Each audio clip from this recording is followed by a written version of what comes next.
Moi, je connais des filles qui sont pas très, très grandes puis qui n'osent pas essayer la moto juste à cause de ça. L'humoriste montréalaise Erika Suarez, c'est une fille pas bien grande. Et même si elle admire la moto depuis son enfance, elle était sûre que ce rêve-là, c'était pas pour elle. Jusqu'à temps que... Ici Rémi-Pierre Paquin. Vous êtes en plein virage, un balado de passionnés de moto présenté par les écoles de conduite technique.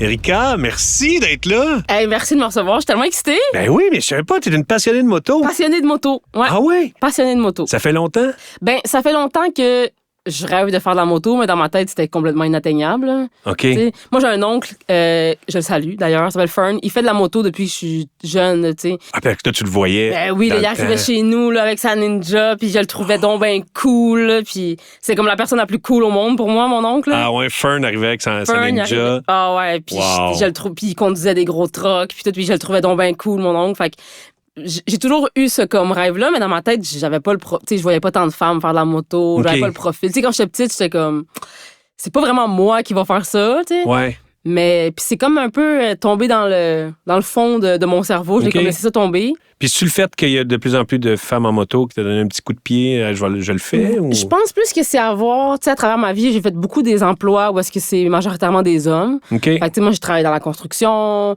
Ouais, exact. Fait que j'ai comme, dans ma vie, plus en plus fait des jobs de bras. Ouais. Puis j'ai fait comme, c'est toutes des affaires que dans ma tête... C'était pas moins pour moi. Ouais, ça, OK. Tu comprends? J'ai commencé à être humoriste, ça fait à peu près 5-6 ans, mais à peu près 2 ans, j'ai commencé à avoir la route, là, cette année. OK. Tu sais, Montréal-Québec, Québec-Montréal, après ça, Sherbrooke, après ça, Trois-Rivières, après tu sais... Genre te déplacer pour te déplacer. Me déplacer pour faire des shows, c'est comme si le déplacement, ça a toujours été, moi, ce qui me tuait le plus. Okay. J'arrive à un show, je suis brûlée d'avoir fait 2 heures de route. Ouais. Fait que, à un moment donné, j'étais comme, qu'est-ce que je peux faire pour rentabiliser la route? Puis j'ai fait, de la moto? Ah ouais, hein? Ça serait bien hot que je fasse la route en moto, comme ça, je partirais plus tôt, je passe les chemins de campagne. Genre, je vais donner un sens à la route. Ce que t'haïs devient le fun. Exactement. Parce que c'était la seule affaire dans mon travail que pour vrai, j'étais... Quand on me bookait un show vraiment loin, j'étais comme...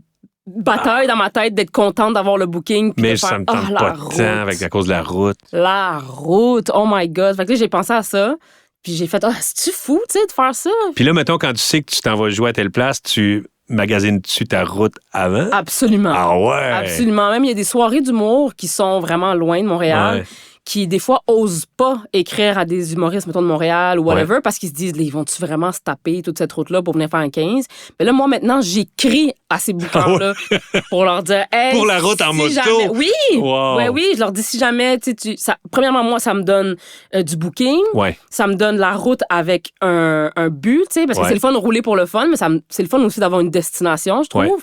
Puis ça aide aussi, c'est aussi nourrissant pour le milieu de l'humour qui, des fois, en région, il y a un peu une carence d'humoristes. Je comprends. Qui sont un peu plus... Tout le temps les mêmes qui font les shows en région. Exactement. Puis... Fait que je trouve que tout le monde est gagnant là-dedans. Puis tu découvres des routes. Je découvre des routes, je découvre des villes aussi. Là, moi, je suis born and raised Montréal. Là, okay.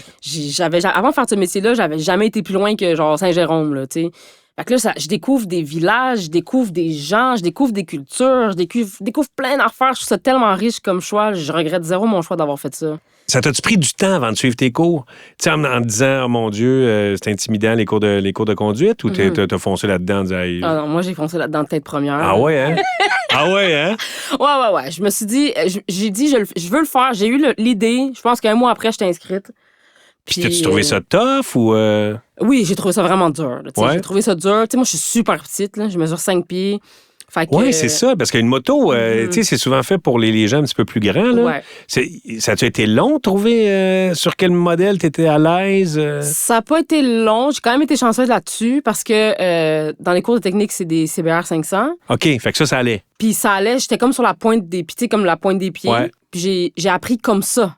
Fait que ça m'a déjà donné un beaucoup plus gros range de motos. Tu sais, mettons, si j'avais commencé sur des motos qui étaient comme baissées ou whatever, j'aurais peut-être eu plus de difficultés après quand j'ai magasiné ma moto pour en acheter une. Ouais. J'aurais vraiment voulu avoir les pieds à terre, tu sais. Mais là, c'était un bon modèle pour commencer pour tes cours, là. Absolument. Puis j'étais déjà sur la pointe des pieds. Fait que ça a fait que je suis tombée beaucoup, là, moi, pendant mes cours. Là, tu sais, premier cours, je suis tombée une couple de fois. Puis T'es tombée dans tes cours? Ben oui, plein de fois. C'est vrai? Ben oui, plein de fois. Puis la première fois que je suis tombée, j'étais tellement soulagée parce que j'arrivais là-bas en me disant « tombe pas, tombe pas, tombe pas, tombe pas, tombe pas, tombe pas ». Ça a pas pris 20 minutes, je suis tombée. Puis finalement, tu te fais « bah, c'est pas si pire ». Après de tomber une fois, j'ai fait « ah, mon Dieu, c'est fait ». Ah Je ouais? suis tombée. C'est pas si pire. C'est vraiment pas si pire que ça. Je suis tombée, c'est fait. La peur de tomber est comme disparue. Ah Direct ouais? là, genre. Puis après ça, quand je tombais, ben j'essayais pas de retenir la moto. C'est comme ça a été fait. L'histoire d'Erika me surprend pas. Quand on a peur de quelque chose, ça peut devenir paralysant. Puis au contraire, d'affronter cette peur-là, ben ça permet de passer à autre chose. Comme par exemple, acheter sa première moto. Ben c'est sûr, je voulais une Ninja, là. Moi, je le savais, là. Ah oui, c'est ça que tu... Ah ouais. C'est ça que tu as une Ninja? Ouais, j'ai un Ninja, ouais. Ah J'ai ouais. une Ninja C50. C'est ça que je voulais. C'est ça que j'ai vu mon oncle conduire toute sa vie. Fern, vraiment, là. Tu sais, je le voyais sur sa moto, puis je le trouvais tellement cool, puis j'étais comme, ben là, c'est sûr. C'est sûr. Ah ouais. C'est sûr que je suis un Ninja, là. Puis c'était quoi ton premier feeling là, quand tu as pris possession de ton Ninja puis que tu été promené pour la première fois? C'est quoi ton feeling? Comment tu filais? Je me rappelle de... Tu sais, j'ai embarqué dessus, puis je me suis dit, premièrement, tombe pas. Ouais. OK. Mais je me suis sentie vraiment vivante. Ah tu sais, ouais. comme vraiment, vraiment, vraiment. Tu sais, moi, je suis une personne qui est malade dans la vie. J'ai vraiment pas le luxe de la santé. Ah non, OK. Fait que, tu sais, j'ai quelque chose où est-ce que ma vie est une course contre la mort constante. Puis souvent, c'est pas moi qui est en situation de force. C'est la maladie. OK. Fait que là, pour la première fois, j'étais face au faucheur, mais c'était moi qui contrôlais, tu sais. Ah ouais. Puis il y avait quelque chose de tellement, tu sais, comme... Je me sentais vraiment comme, wow, enfin. Ah ouais, c'est donc bien intéressant, ça. Ouais, il y avait quelque chose de très le fun que ce soit moi qui ait le contrôle, tu sais. Exactement. Ouais. Il faut que tu fasses tout correctement. Puis Tout, tu ouais. pousses au bon moment. Ouais. Oh, wow. Puis je me rappelle que j'ai tout de suite embarqué sur l'autoroute. En sortant de chez moi, j'ai tourné le coin, j'ai embarqué sur l'autoroute, puis de faire accélérer la machine, puis de voir la réponse immédiate.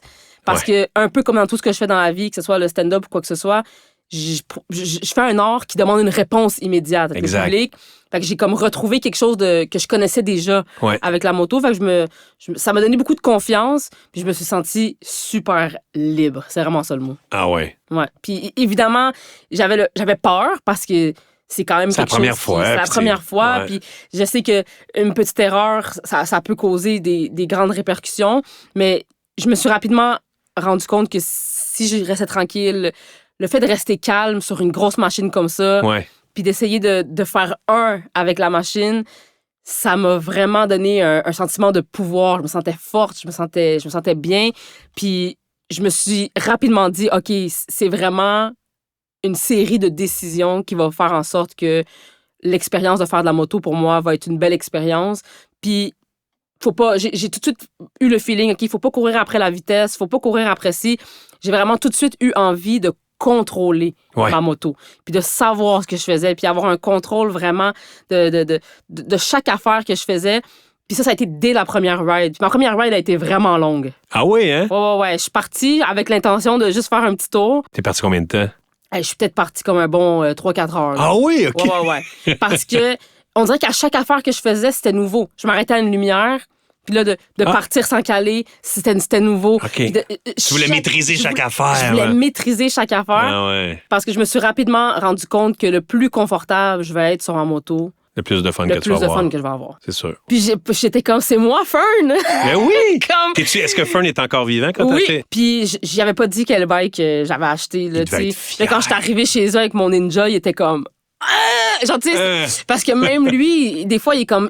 Elle manque, ma Ninja, tu sais. Fait que là, je suis comme... De pouvoir même lui le laisser rouler avec la mienne. Puis tu sais, comme... Il y a quelque chose de tellement, genre... C'est bien beau, ça. Ouais, c'est vraiment, vraiment cool. Puis qu'est-ce que t'aimes de ta moto, à part le fait que c'est le fantasme qui vient de faire? Oui, c'est ça, exact. Mais je me sens tellement... Il y a quelque chose de tellement libérateur d'être assis sur cette machine-là. Il y a quelque chose de tellement... d'embarquer là-dessus, puis de prendre possession de la machine, ça donne vraiment de la force, ça donne vraiment comme... C'est moi qui est en contrôle. C'est ça, tu contrôles un ninja quand même. Oui, là. oui, c'est ça, tu sais. Puis j'ai comme un amour particulier pour le contrôle vraiment de la machine. Mon but, c'est pas d'aller le plus vite possible, c'est d'être capable de passer lentement entre des affaires, avoir le contrôle de la clutch, sentir que la machine puis moi, on est un. Moi, c'est incroyable. Le feeling, là, quand tu négocies bien une curve, là, oh, ouais. puis que ton pied peut toucher un peu à l'asphalte. Là, exactement. c'est tellement grisant, ça, de dire « Oh mon Dieu, je l'ai bien faite. » Mettons un S là, que tu fais comme du monde là, et que tu y penses longtemps. Là, tu fais... On dirait que la moto devient le prolongement de tes bras. Là, c'est comme ça fait partie de toi. Exactement. C'est vraiment ça le feeling. Puis j'aime ça faire des choses où que mes décisions ont un impact direct et rapide. C'est ça qui m'amène au stand-up aussi. La réponse est automatique. Je comprends. J'aime ça que le back and forth soit rapide. J'aime ça dans ma vie en général. Je suis de même. Fait que je retrouve ça vraiment avec la moto, puis je trouve ça le fun. Puis, veux pas, la machine est intimidante quand tu regardes. Tu fais, voyons, tu sais. Il y a quelque chose de tellement cool d'être une petite fille de 5 pieds là, qui arrive avec ça, puis qui embarque sur cette machine-là. Puis c'est incroyable. Là. Je trouve ça vraiment, vraiment le fun. Je comprends. Moi, j'ai vendu mon auto de tous les jours pour ma moto, en fait. C'est vrai? Ouais. Fait que j'ai l'hiver pas de voiture. Tu sais, j'ai décidé de faire ce choix-là. Ben, en fait, j'ai 2 véhicules qui peuvent juste rouler l'été. Ah oui? C'est ça. Fait que je me suis dit, je le fais, puis je partage la voiture tous les jours avec mon chum qui lui travaille de jour. Moi, mes shows, c'est le soir. Fait que, tu sais, OK. Fait que mon véhicule tu roules pas principal... mal quand même l'été. Là, oui, avec l'année ta passée, moto. c'était ma première année, j'ai fait 6000 km.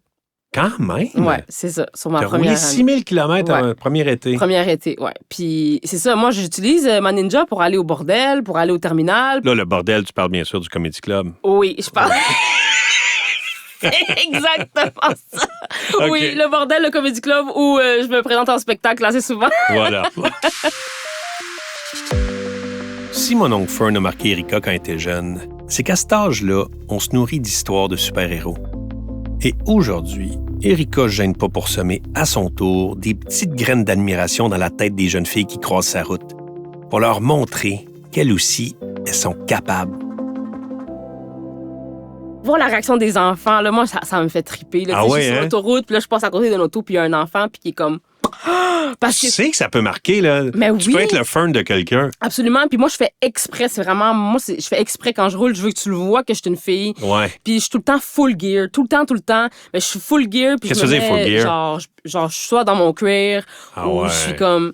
Tu sais, je porte tout mon kit Alpine Star, puis tout, puis je me mets toujours des gants roses. Tu sais, je suis comme all black, mais avec des gants roses, avec des bottes roses, pour que tu le vois que je suis une fille, puis je l'ai vu tellement souvent, le passer à côté d'un auto sur l'autoroute, puis que... Une petite fille, mettons, la petite fille, elle se colle dans la fenêtre, là, tu sais, puis là, je fais toujours un petit halo, puis je pars, tu sais, puis je me dis, oh my God. T'as marqué quelqu'un, c'est sûr qu'elle va se rappeler de ça, là. C'est sûr. Garanti. Rouler en ville... Ça me fait tellement triper. Je trouve ça fou, là. Tu sais, je fais des amis qui habitent plus en région, qui font de la moto, puis qui me disent « T'es une malade de rouler à Montréal », puis je leur dis « Oui. Oui, c'est malade. » Mais il faut vraiment être concentré. Il faut que tu sois hyper concentré, il faut que tu anticipes les comportements, mais à un autre niveau, là, tu sais. Puis, je trouve ça tellement satisfaisant quand je suis comme « OK, lui, là-bas, 2 chars en avant, je le sais qu'il va changer de voie. » Puis là, 2 secondes après, il change de voie, je suis comme « Ouais, c'est satisfaisant. Genre, ça m'a rendu aussi une meilleure conductrice dans mon char, là, tu sais. Ben oui. Puis à Montréal, parce que tu conduis pour les autres un peu, là, tu sais. Ouais. Voici le truc technique avec Patrick Aubry, formateur moto. À moto, vous devez toujours anticiper les erreurs possibles des automobilistes. Les situations les plus fréquentes sont les changements de voie sans signal, les virages à gauche imprévus et les conducteurs distraits. Pour réduire les risques, il est important que vous adoptiez une conduite défensive. Évitez d'être dans les angles morts des automobilistes, gardez une distance sécuritaire et positionnez-vous de façon visible dans la voie. Une bonne façon, c'est de faire un appel de phare pour établir un contact visuel lorsque c'est possible. Ça peut améliorer grandement la sécurité. La règle la plus simple à suivre, vous devez toujours supposer que les autres conducteurs ne vous ont pas vu. Anticiper les comportements, j'ai comme twisté ça dans ma tête à une espèce de jeu en compétition avec moi-même, là, d'essayer de vraiment bien deviner, de toujours deviner à l'avance, puis ça assure aussi la sécurité, ça rend ça aussi comme...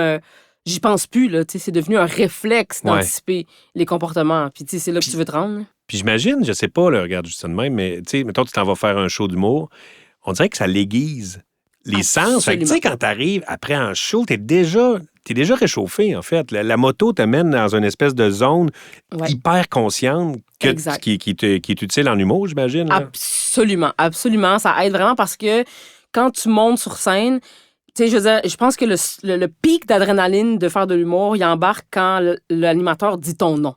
Okay. C'est comme là que ça embarque. Ça déconne, oui. C'est là que t'es comme... Puis là, t'as comme un spike d'adrénaline. Puis là, quand tu montes sur scène, t'as comme le deuxième spike d'adrénaline. Ouais. Puis quand t'as ton premier rire, c'est là que t'arrives dans l'espèce de no man's land du bonheur. Là, ouais.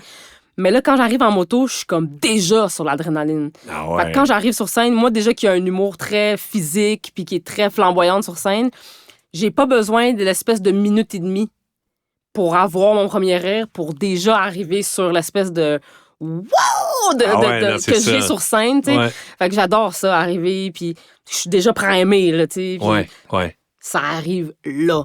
On dirait que mon texte sort mieux, je suis déjà sur le high. J'ai pas à vivre le high devant le public. Okay. J'arrive déjà sur le high. Fait que j'arrive à développer plus rapidement la relation rapide à former en 10 minutes avec le public. Ouais. Erika n'hésite pas à faire des centaines de kilomètres pour donner des shows en région. Peut-être qu'au fond, les shows, c'est un prétexte. Peut-être que c'est la route, le vrai show. Peut-être que c'est ça qu'on cherche quand on enfourche notre moto. On veut une destination juste pour nous donner une raison de partir. Erika, c'était vraiment intéressant. Vraiment. Mais c'est super, là. J'ai vraiment aimé notre rencontre. Merci beaucoup d'être venu. Merci de m'avoir reçu, c'était un plaisir. Une vraie passionnée. Une vraie. Mon nom est Rémi-Pierre Paquin. Vous étiez en plein virage avec Erika Suarez. Ce balado pour les passionnés de moto est une production des écoles de conduite technique. Réalisation Simon Sévaillancourt. Recherche André Giraldo. Prise de son et mixage Underground.